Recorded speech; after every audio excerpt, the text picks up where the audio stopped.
അപ്പോൾ നമുക്കതിനായിട്ട് ഗ്യാസ് അടുപ്പ് കത്തിച്ചിട്ട് കുക്കറിനകത്ത് കത്തി എത്രമാത്രം ഉണ്ടോ അത് ക്ലീൻ ചെയ്യാനുള്ള ആവശ്യത്തിനുള്ള വെള്ളം ഒഴിച്ചു കൊടുക്കാം.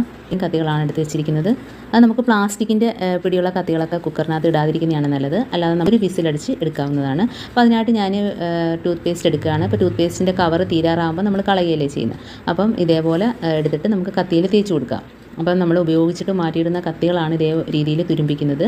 അപ്പോൾ അതിനകത്തെല്ലാം ഇതേപോലെ തേച്ച് കൊടുത്തതിന് ശേഷം നമുക്ക് ആ ഭാഗം മുറിച്ചിട്ട് കുക്കറിനകത്തോട്ട് അരിഞ്ഞിട്ട് കൊടുക്കാം.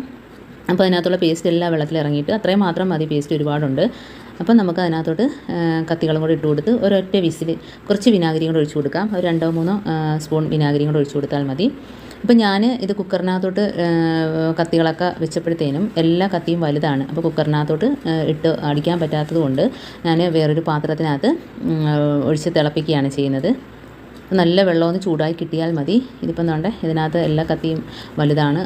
അപ്പോൾ അതിനകത്ത് കൊള്ളാത്തതുകൊണ്ട് അതിനകത്തുനിന്ന് മാറ്റിയാണ് ചെയ്യുന്നത്. അപ്പോൾ നിങ്ങൾക്ക് ഇതേപോലെ കത്തി കുക്കറിനകത്ത് കൊള്ളുന്നുണ്ടെങ്കിൽ അതിനകത്ത് ഇട്ടിട്ട് ഇതേപോലെ ഒരൊറ്റ വിസിൽ അടിച്ചാൽ മതി. അതിനുശേഷം തണുത്തതിന് ശേഷം നമുക്ക് കത്തി പുറത്തോട്ട് എടുത്തിട്ട് ഒന്ന് കഴുകിയെടുത്താൽ മതി. പിന്നെ 2 ടീസ്പൂൺ അളവിൽ വിനാഗിരിയും കൂടെ ഒഴിച്ച് കൊടുത്തിട്ടുണ്ട്. എന്നിട്ട് കത്തി ഇട്ടതിന് ശേഷം ആ വെള്ളം നല്ലോണം ഒന്ന് ചൂടായി വരുമ്പോഴത്തേനും നമുക്ക് അടുപ്പിൽ നിന്ന് മാറ്റി വെക്കാം. നമുക്ക് കൈവച്ച് തന്നെ ഒന്ന് തേക്കുമ്പം ആ തുരുമ്പ് ഇളകുന്നതായിട്ട് നമുക്ക് കാണാൻ പറ്റും. വെച്ച് തേക്കുമ്പം തന്നെ തുരുമ്പിൻ്റെ എല്ലാം ഇളകിപ്പോകുന്നതായിട്ട് കാണാൻ പറ്റും. അതേപോലെ തന്നെ നമ്മൾ ചക്കയൊക്കെ വെട്ടിയ കത്തിയൊക്കെ കറ പോകുന്നതിനും ഇതേപോലെ ചെയ്താൽ മതി. ഇതേപോലെ ഒന്ന് തേച്ച് കൊടുക്കുമ്പം തന്നെ അതിനകത്തുള്ള എല്ലാം പോയി കിട്ടും. ടൈല് കഴുകുന്നതിനൊക്കെ നമുക്ക് ഈ വെള്ളം ഉപയോഗിക്കാവുന്നതാണ്. അതേപോലെ ഉപയോഗിച്ചിട്ട് മാറ്റിയിടുന്ന കത്തികൾ തുരുമ്പിക്കുകയാണെങ്കിൽ ഇതേപോലെ ചെയ്യുക. അപ്പം ഉപയോഗിച്ച കത്തികൾ നമ്മൾ എപ്പോഴും ഇതേപോലെ മാറ്റിയിടാതെ ഇടയ്ക്കിടയ്ക്ക് മാറിയും തിരിഞ്ഞൊന്ന് ഉപയോഗിക്കുക. അതേപോലെ തന്നെ എണ്ണ തടവി വയ്ക്കുന്നത് നല്ലതായിരിക്കും. അപ്പോൾ പെട്ടെന്ന് തുരുമ്പിക്കത്തില്ല.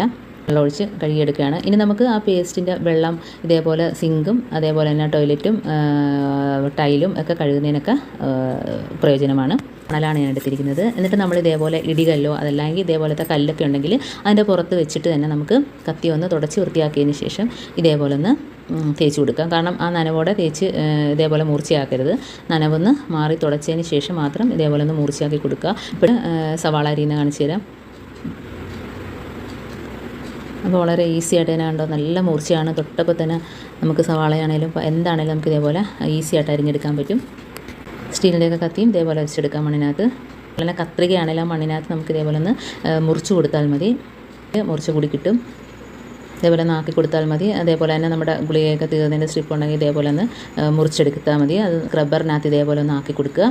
കത്തി മുറിച്ച് കൂട്ടിയിട്ട് എണ്ണയൊക്കെ ഒന്ന് തടവി വെക്കുകയാണെങ്കിൽ നമുക്ക് കുറേ നാളത്തേക്ക് ഉപയോഗിക്കാതിരുന്നാൽ പോലും പെട്ടെന്ന് തുരുമ്പിക്കത്തില്ല.